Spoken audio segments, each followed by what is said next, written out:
Hello everybody, it's the Historical Gamer once again, and today we're returning to part 2 of our look at Scourge of War Antietam, which we're playing as the Union in the grand 6-hour scenario that puts you in charge of the entire Union army as General McClellan.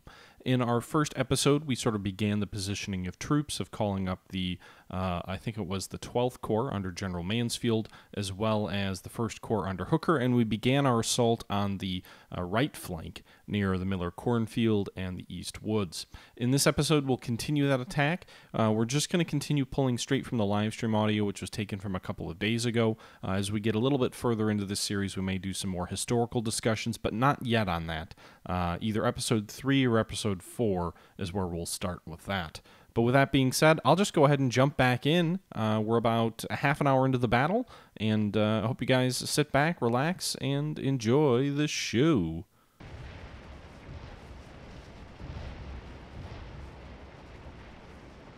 But, we've actually got quite a bit of artillery sort of forming up on our flank. And this battle will expand as the fight goes on. So I know it's probably a little bit nicer to see all of the terrain, but it's really hard to issue orders like that. Alright, so these guys, why don't you guys advance? Keep the pressure up here. We're pushing a lot of these troops back on the flank, but we're not really doing much to keep them going off. Meanwhile, these Sharp's troops are firing at the Confederates over here. I don't know how much damage they're doing, so we're going to go ahead and advance them. Try and flank the Confederate army here. Mansfield's troops are coming down the pike.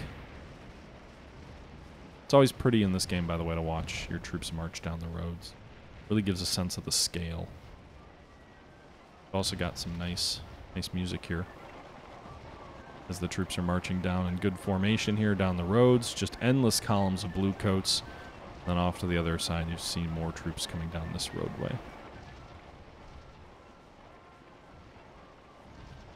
We still just have...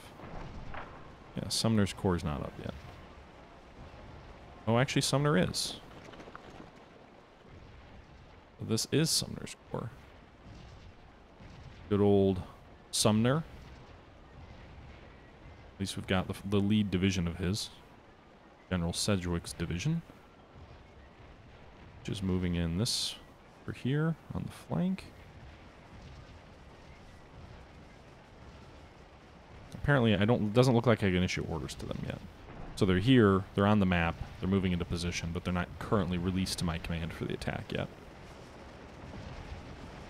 I should probably play like the Gettysburg theme music that you hear during Pickett's charge.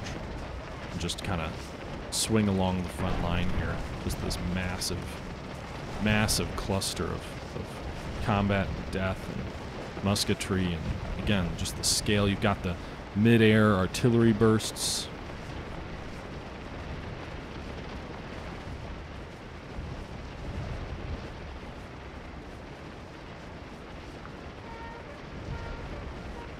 That is engaging.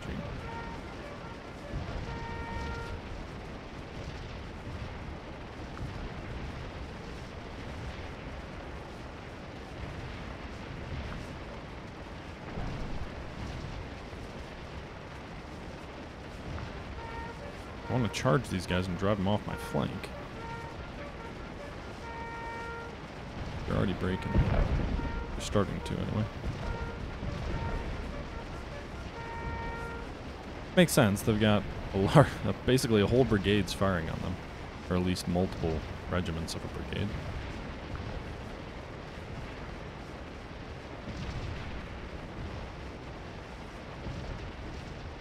You can see Gibbon's brigade is still in position. They're inflicting even more casualties on the enemy, although they've lost about 100 more men. And brigades over here are engaged in a melee. Move this regiment forward. Some of our troops are running. Some of Seymour's troops, I believe, or brigade are they from? 97th New York, 1st Brigade, 2nd Division. So they are running.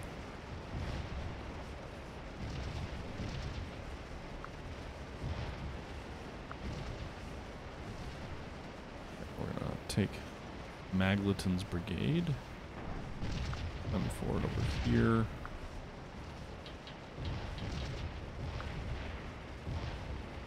I should actually form them up as a reserve. You can only keep so many troops pressing forward here at one time. Multiple regiments are streaming back. Again, the nice thing with the way the AI works in this game is you don't always have to micromanage. But it is certainly you can do.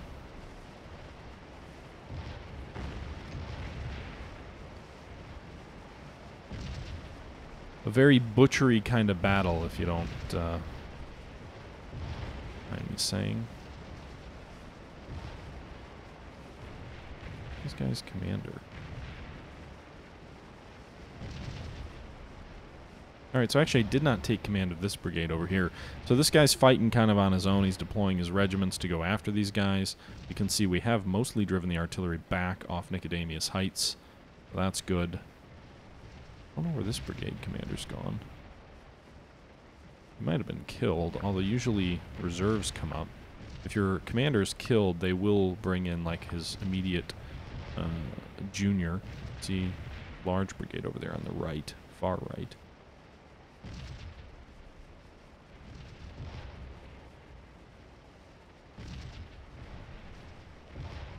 Doubleday, we're going to move him forward to be with more of his troops. Most of these troops may be heading off the map. Saunders.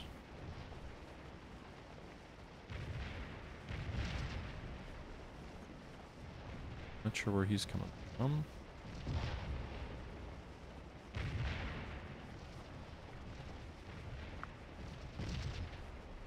But yeah, so I think we've cleared Nicodemus, at least from the immediate threat to our flank. Meanwhile, we're continuing to press in and around the cornfield to try and drive these rebs back. Let's actually take a look at how the battle's progressing here from a casualty perspective. Battle info. No, not that.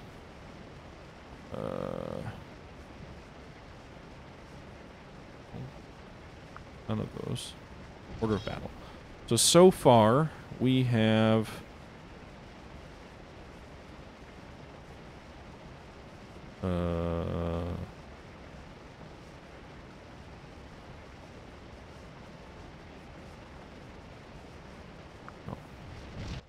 Go to me. Good old General McClellan. Okay. So far we've lost 1,243 men. We've actually inflicted more casualties on the enemy than they have on us so far, which is going to be huge. I mean, we have double the numbers that the Confederates have. So if we can successfully even break even with them, we're going to be all right. We have 22,000 troops deployed to the field now, with the additional troops of Sumners starting to come onto the field here. And we have, again, inflicted more losses on them than they on us thus far. General Hooker's Corps is the only one engaged at this point, and they account for our total score of 939 casualty differential, and the total score of the Army of the Potomac. Remember, we need to get up to around 18,000 after 6 hours to win this battle decisively. But that's what we have here. Let's move Hooker closer to the front. Historically, Hooker was wounded at the Battle of Antietam. Alright, so you can see here just this vast, vast battlefield.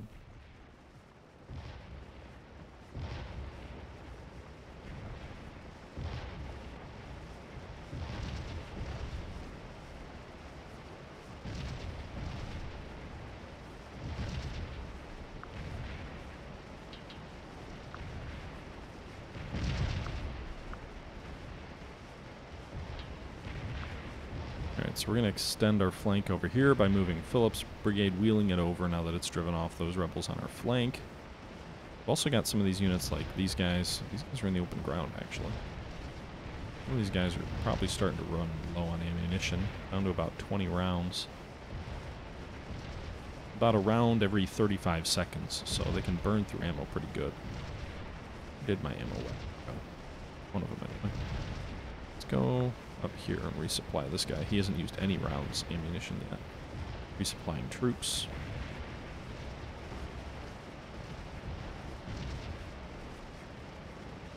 You can see over here on this flank, I think, is where we're doing the bulk of the damage. Well, Green's division is coming in.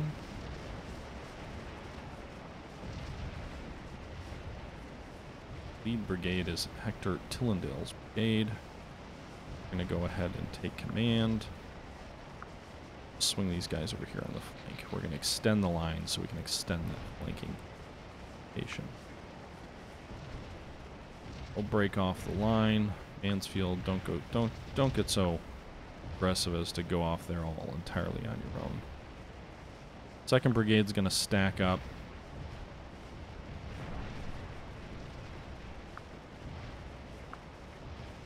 In reserve here.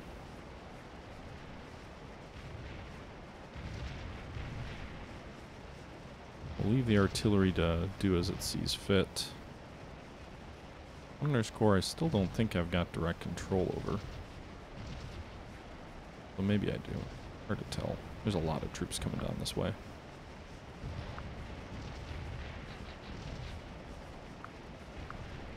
Right. So we'll extend the flank a little bit further with his troops.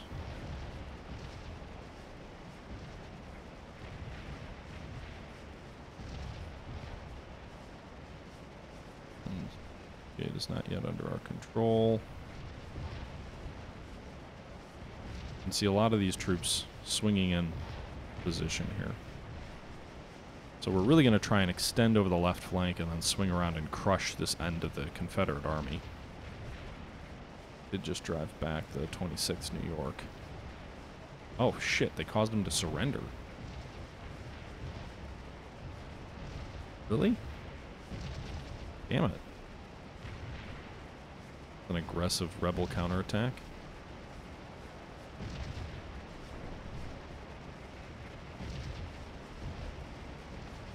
Hey, Ermin. Yep, we're trying to fight off the rebels. We'll see how successful we are. They just took one of our regiments captive. Did break the guys over here who were just kind of milling about. These Sharps boys are being heroes, but they're almost out of ammunition. Here's my ammo wagon. Go get these guys some ammo. We're down to 6 rounds of ammo, and the Sharps fires a round every 18 seconds. It's a breech-loading rifle, so it has a very rapid rate of fire. Just drove another rebel regiment back. His target is blocked.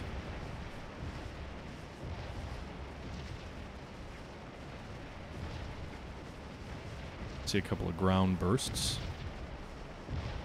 The 104th New York is streaming back. Oh no. The 19th Indiana, the Iron Brigade, is retreating. Go plug the gap with the 21st New York.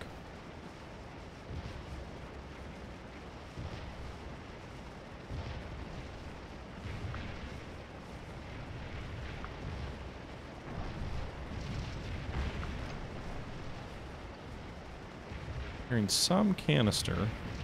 Some of these guns might be in canister range.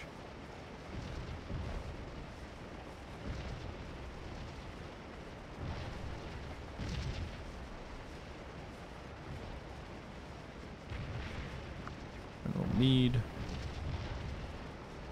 on the objective.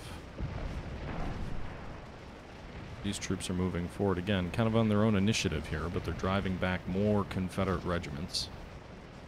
Hopefully we can get to this sort of area. I don't think this is the Dunker Church. I think that's over here. But great if we can drive these troops, these rebs back. So strong attack coming in. This is, again, it's a 6-hour scenario, so it's a bit of a slow developing battle.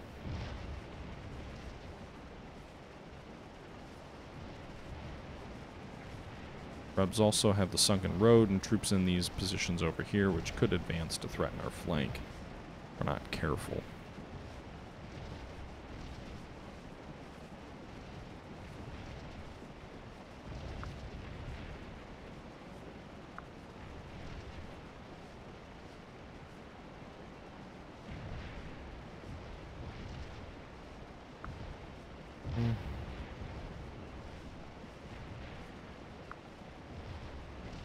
Try and advance here.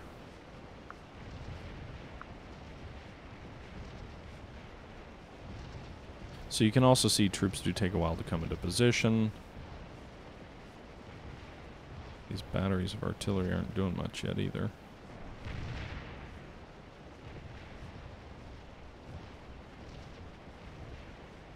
can't command all of them yet either.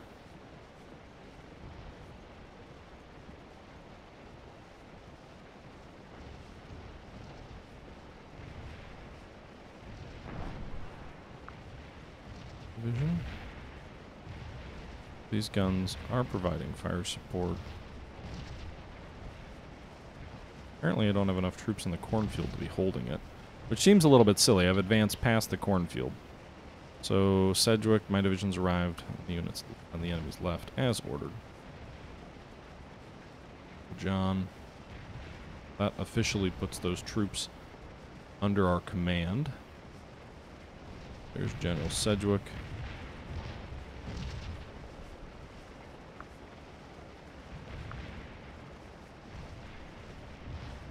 Turn to that brigade.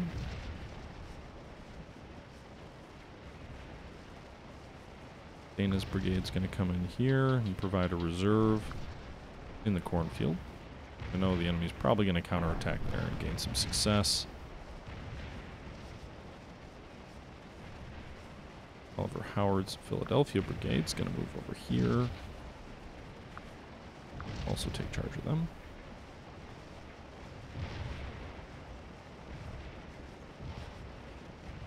Already issued orders to these guys.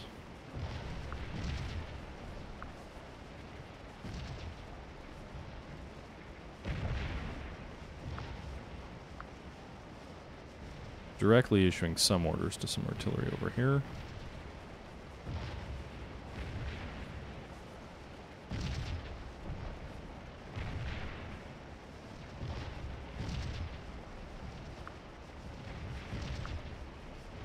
Alright, so again, not the most efficient use. I should be delegating more than I am, but alas, I'm not.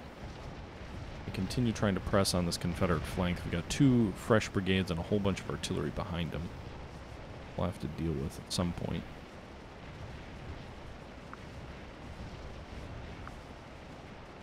But I'm going to keep these boys moving forward. Keep the pressure on the Rebs. Keep your boys moving forward. Try and crush the flank. Need more reserves over here, though, in the cornfield. Gotta hold the objective 18 minutes just to get the points. No valid targets in range.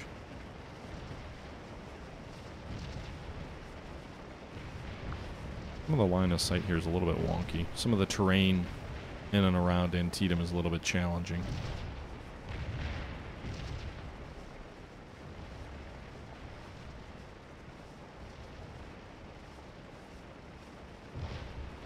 Points are won by objectives and combat, so you can see we get points here for holding this objective as long as we hold it for a certain period of time. We've got the East Woods and we have the Miller Cornfield currently under our control. You can see here, I'm not sure what this objective is up here, but the Dunker Church is back over here somewhere, and there's another objective over on this roadway. So you get points both for inflicting casualties on the enemy and for taking the strategic points on the battlefield. It's a combination score. Well, you can see here Grouch's brigade. Irregulars. Ooh. Or if they're guerrillas. Like, moving in over here to flank the Rebs.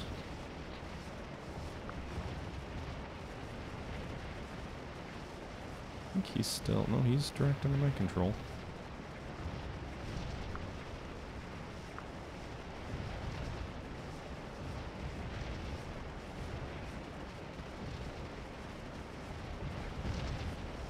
So these guys are going to be the target of quite a lot of Confederate artillery here, though. You can see there is a very large battery of artillery over on what is a slight rise. I don't know if this is... Yeah, this is the Dunker Church.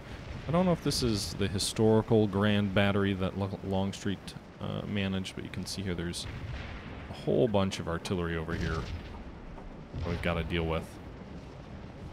And then even then there's like a second line of it back here. So that's a lot of guns to overcome, and again, when you get inside 200 yards, they fire canister at you, which is absolutely devastating. You can see here the position from the rebel point of view, and they can see us kind of coming out of this wood line here. Meanwhile, Cornfield, they've got a little bit fewer troops deployed in the front over there. Can't see probably all the infantry. I assume Hood's infantry division's back here. But different point of view here from the rebels.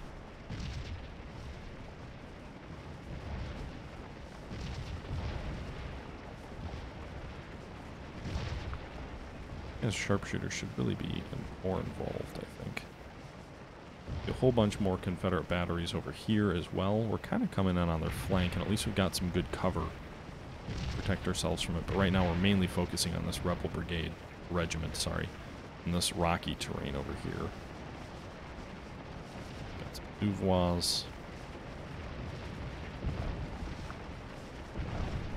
Some infantry over here on the flank.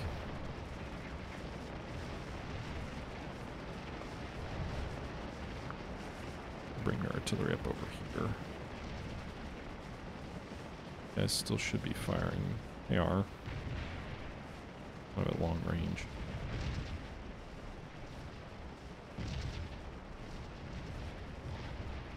And his brigade's still coming in. That's a huge brigade. Almost 2,000 men.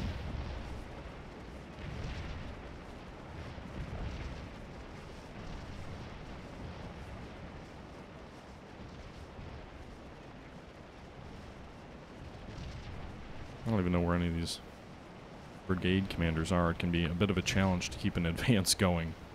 You don't know where everybody's troops are.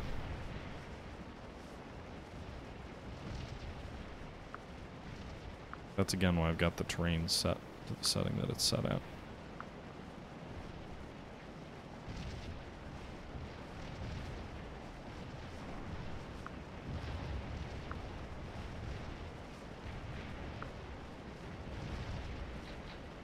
Seymour's brigade is a pretty good healthy score here.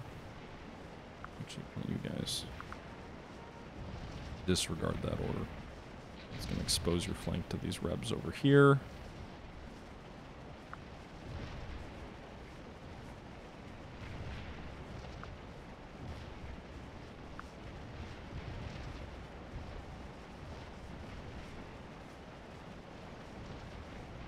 See Goodrich's irregular brigade.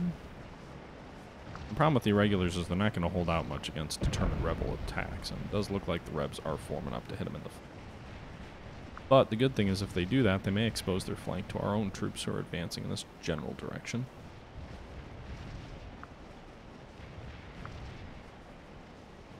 See, they're driving back more rebels.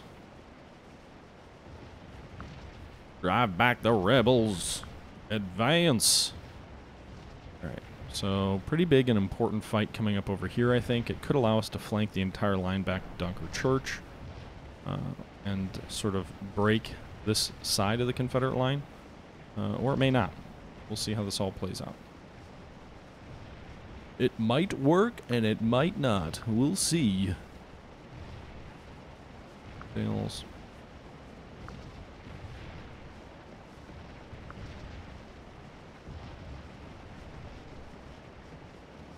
Keep up the pressure, boys. Hold on.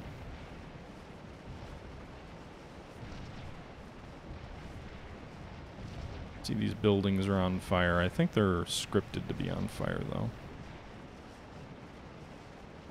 How are we doing, by the way? Order of battle, we've inflicted almost 3,000 casualties on us, so the ratios sort of closed the gap a little bit now. They're only 500 behind. They were about 600 behind last time. But nonetheless, still a favorable casualty ratio. 3,000 Confederate casualties to this point is absolutely huge, I think. Now, I don't know if this counts surrendered troops, because we did have a couple of regiments surrender, so we might actually have more losses than them. But 3,000 to 2,400, in my opinion, is off to a very good start. Let me check in with the chat here real quick and take a drink. Take a quick breather here as we check in with the chat.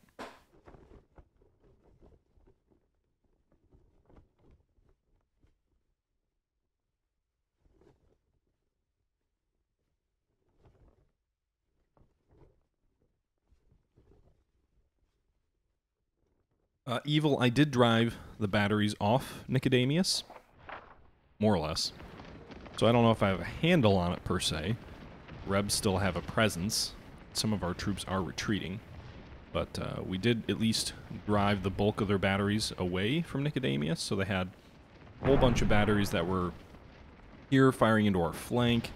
I deployed 2 brigades, which are probably more or less fought out by this point. But we did drive. You can see there's very few rebel batteries left, just a handful of guns.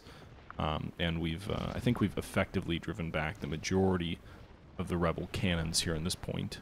There's a few. I'd say they actually outnumber us when you include like their cavalry over here. They've got a whole large number of horsemen over here not yet deployed. But on the whole, I feel like the situation's in hand. These brigades are going to kind of be worthless to me. But on the whole, I think we're in good shape here over by these wheat and cornfields.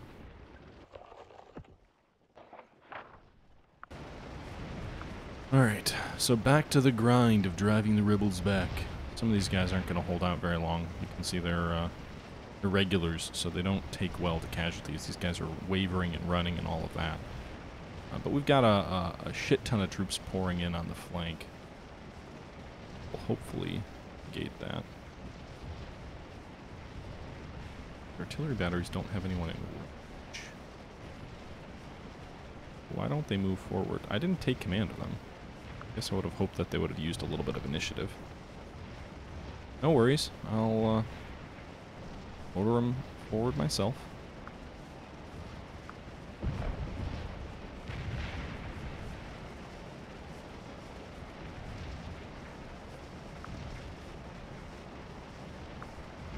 Can I ever get my supply wagon over here?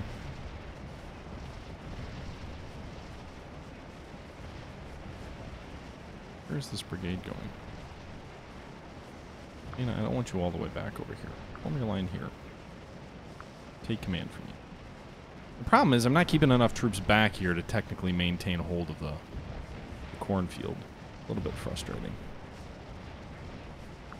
I mean, I've overrun the position, so that should be good enough to give me points.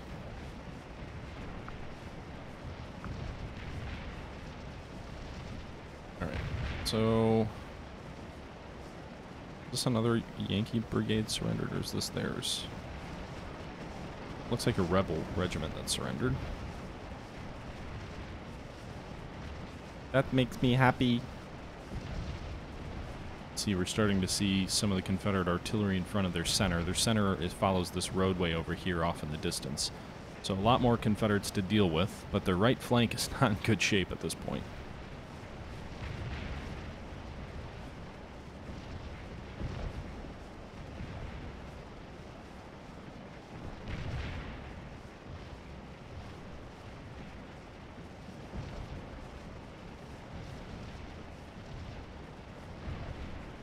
Green.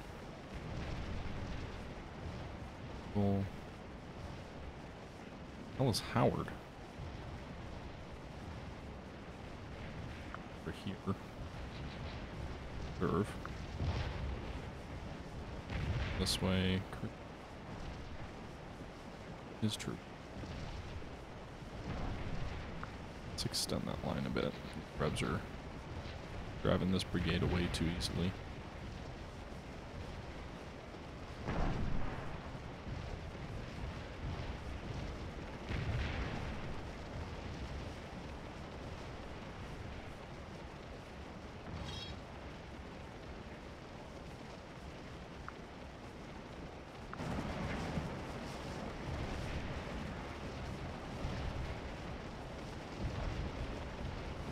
Why he's leaving some of his regiments back, some of his biggest regiments. But anyway, so you can see here we're pushing back. Large enemy artillery reserve behind them. That's going to be a pain in the ass to try and push back. Also started advancing out of the cornfield.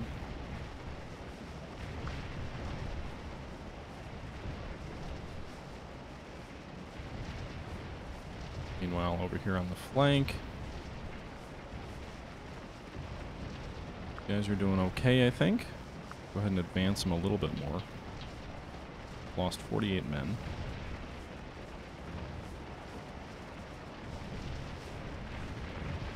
Gibbons Brigade here, exhausted, but good morale for the 2nd Wisconsin and 7th Wisconsin. They'll advance and hopefully assist driving these artillery batteries back. Feels like the Confederate center is kind of there for the taking.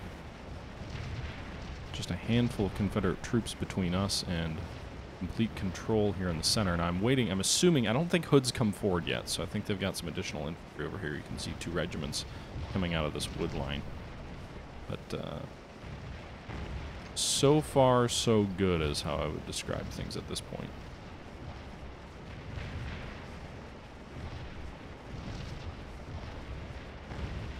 Now, we may start to see heavier casualties as we start advancing our troops out of these cornfields and these fence lines into more open terrain, especially as we assault enemy artillery. That'll probably lead things to tick up for us a bit as we advance into open terrain.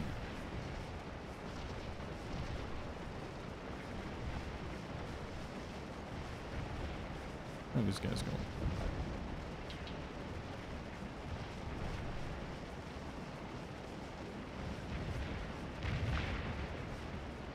A lot of our troops are somewhat green, though.